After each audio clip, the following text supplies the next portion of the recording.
Elle n'a pas la langue dans sa poche et si est la deuxième star d'Emily in Paris.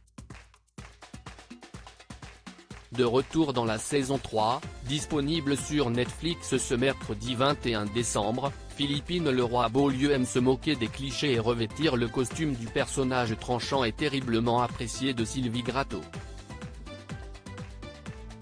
Directrice de l'agence de communication Savoir où travaille la protagoniste, Emily Cooper, celle-ci représente la Parisienne par excellence mais sait aussi se montrer chaleureuse quand il le faut. Interviewée par le magazine américain Page 6 à l'occasion du nouveau volet de la fiction, l'actrice de 59 ans s'est exprimée avec franchise, comme toujours, sur l'utilisation de la chirurgie esthétique chez les femmes. Ne faites pas trop de choses à votre visage. Soyez juste bienveillante et acceptez-le, a-t-elle ainsi conseillé aux lectrices qui pourraient voir en elle la quinquagénaire sexy sûre qui ne t'en a pas de prise. On peut faire des petites choses, mais dès que vous essayez d'en faire trop et que vous n'assumez pas, ça a l'air un peu. Constate aussi celle que la série a érigée en ambassadrice du chic à la française. Soyez juste heureuse d'être plus sage.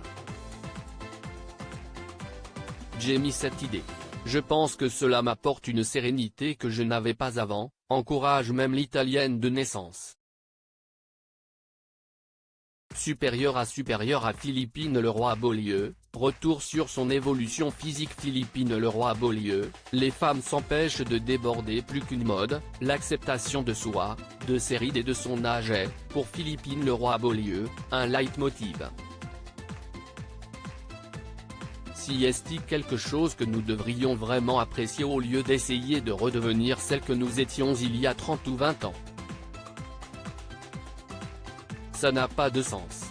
Si est génial de simplement profiter de ce que nous avons et je pense que les choses vont de mieux en mieux, se réjouit l'actrice nommée au César en 1986 pour 3 hommes et un couffin.